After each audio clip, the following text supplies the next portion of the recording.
Hello and welcome to Tainted and Tempted podcast. I'm your host, Asia. Today I would like to speak on why is everyone smoking marijuana? Why? Anxiety. Anxiety is intrusive thoughts, negative thoughts that impact the brain in a bad way to the point you don't feel grounded in this world. You don't feel like you're in reality. It feels like you're just all over. And this just leads to your heart racing. This just leads to your mind racing. And smoking marijuana kind of alleviates that for you, and it kind of puts you in a balanced state of mind. Insomnia is a condition that a lot of people have in this world, that you just get about 2 to 4 hours of sleep at night, and you just wake up in the middle of the night and you're just up all the way up until the morning, and you just can't sleep. Your mind is just racing with just inconsistent like thoughts, just like things to just keep you up in the middle of the night. Yeah, I can attest to insomnia. I had insomnia for a while. People smoke marijuana because of insomnia. It kind of relaxes the mind. It kind of puts you at a better state, and it kind of just leaves you, it gives you a state of mind that you're able to just drift off in the night. Health conditions, cancer symptoms. A lot of cancer patients smoke marijuana due to their symptoms, due to the pain that they are experiencing, and marijuana helps them with that. Also, Parkinson's disease. Parkinson's disease is another thing that a lot of patients use marijuana for as well. But those are the top three conditions that I felt was needed to talk about for smoking marijuana. It could be a numerous amount of conditions, but those are the three that really hit home for me. Also, I've heard people smoke marijuana before going to school. Smoking marijuana gets everybody zoned in, gets you zoned in. It alleviates that brain fog, and it gives you that confidence to do your work, to do your homework, and to get things done. Yeah, this is what I was told. I've heard this before. But just to get more exact into it, CBD hemp oil. If you don't know what CBD hemp oil is cannabis oil, and a lot of people use it. This is another form of marijuana, but it's in the oil, can I say? And you can put it in your tea or other forms. And people use this. People use this to alleviate anxiety. People use this for depression. People use this for insomnia, Parkinson's disease, cancer-related symptoms. Yeah, it's a lot of reasons why people use CBD hemp oil. But I just want to get at, this is just a temporary fix. Marijuana, hemp oil, this is just a temporary fix. This is not a cure. This is not a natural way of healing your body. And it's other things out there that can heal your body, that can cure your body. You just have to educate your mind with it. And I'm so glad that we are finally being exposed to this, can I say? Because at one point we weren't exposed to natural plant-based herbs. We were not exposed to it. It was just more so of going to the doctor, let the doctor diagnose you, and the medication that is given to you, it is what it is, and you just have to take it from there, and you just have to go about your life. And a lot of people did this, and now it's changing. Now the game is changing, and I'm so happy. It's a lot of plant-based herbs out there. We have ashwagandha, we have elderberry, and we have sea moss, and that's just the three, just to put out there. But it's a lot more plant-based herbs from Africa, from Europe, from many places that we need to ingest in our bodies, and it helps us heal and cure the anxiety and the depression and the insomnia and everything else that we are facing on the forefront, because everybody gets some kind of anxiety. Everybody gets anxiety. Living in New York, living up in New York City, is you are bound to catch anxiety. Everybody's all jam-packed. It's like, you hear the trains, you hear the fire trucks, you hear the police station, you hear everything, and it's just the different smells. There's never no good smells in New York City. It's always a different smell, You know the smells. If you're from New York, you know exactly what I'm talking about. And eventually after a while, you just get tired of it.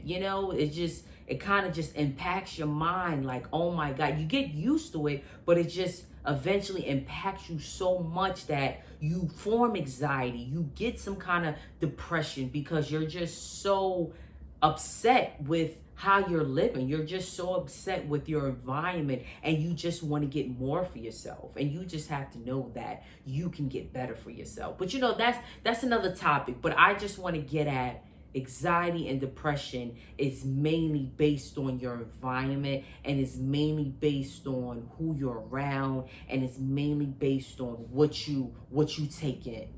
And you have to change that. So with the marijuana, with the CBD oil, listen, I'm not here to judge anybody.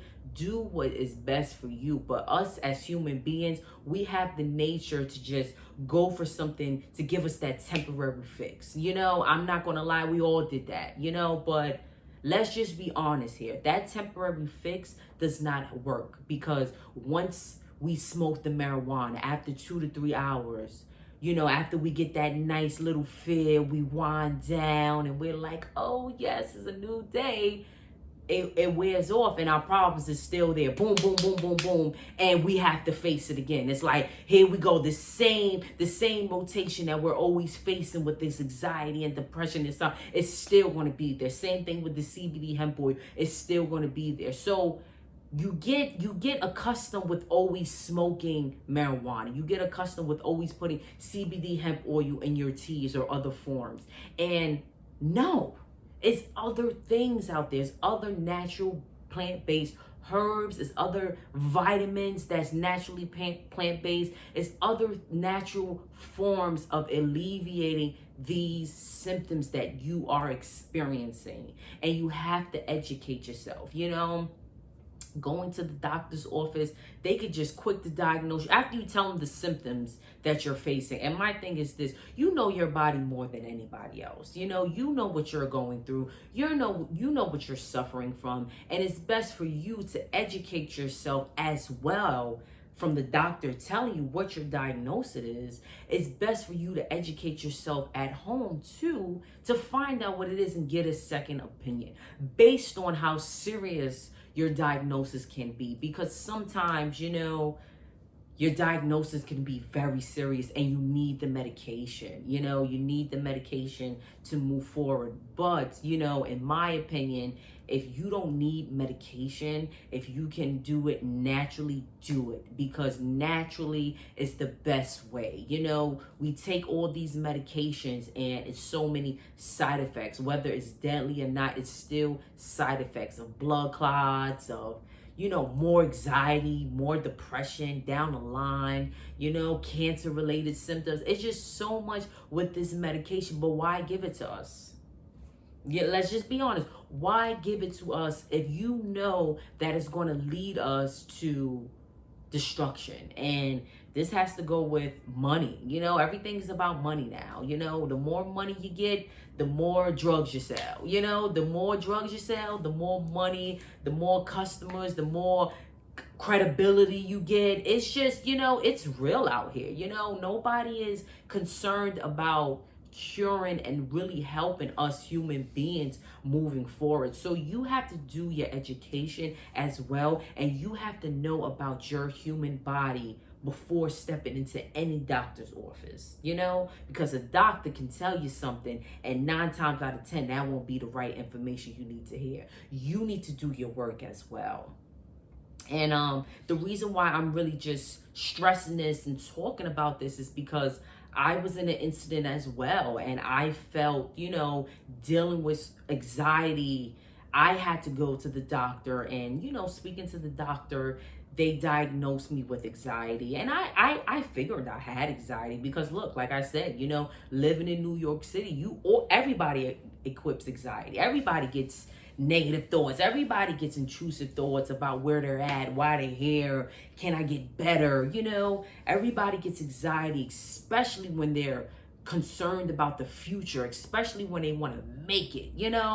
I had anxiety really bad because I'm the type of person I would just sit I would just sit with myself and I would just say, you know what, I gotta get to the top. I gotta get to the top. I gotta win. I gotta make it in this world. And I would just have so much anxiety because my present wasn't my thoughts. Can I say it wasn't what I envisioned for myself, what I knew that I can get, what I knew, the things that I knew that I can do with myself, I wasn't there yet, just yet. So I was struggling with that battle. I'm like, why am I seeing this? Why am I knowing this? Why do I know that I'm this and I'm that and I can make it to the top and I can do this and that? But my present is showing me that I have to work. I have to put in the work. I have to do this. Hey, listen, that's just everybody. But you get what I'm saying. My reality was different from what the things that I envisioned for myself. And this caused me a lot of anxiety. And now that I'm taking plant-based herbs, I'm taking a herb which is called Demania. It is a very good great herb. It helps alleviate anxiety. It helps with other symptoms as well. But the main focus I got it for was for anxiety. And I noticed that it is grounding me and it is helping me to move forward with my goals and much more and not worry so much about the future because I can't determine the future. The future is not for me to determine, so you just have to know that you cannot determine your future. Your future is not destined. It's destined for you, but it's not for you to determine. You just have to worry about your present and get ready for your present. Worry about what's in front of you. Ground yourself on what you're doing for the day and so forward. The next day is never promised. So yeah, that's just where I want to get at with that. And educate yourself, ground yourself, keep yourself journaling is also good for anxiety. I journal every day before I wake up. I always journal. I always journal my thoughts. I always journal my my structure. I always give myself structure. I always journal my goals. I always alleviate that stress that I can wake up with in the morning and just put it out on paper, and I just feel better about it. It's out, my thoughts is out, and now I can move on with my day. So do that as well. It's so many things out here that is set for you to do naturally. Meditation is a great way of grounding yourself, especially if you are facing anxiety and depression. Visualization, mindfulness, getting control of your mind, because sometimes you can feel like your mind is just not controllable. You can't control your brain, but you have to understand you can control your mind. This is attached to you. You have to control it, and you have to really sit with your mind, and you have to close your eyes and really say to yourself, what is going on? What can I do? And it's certain teas out here that can help you with this as well. It's so many things.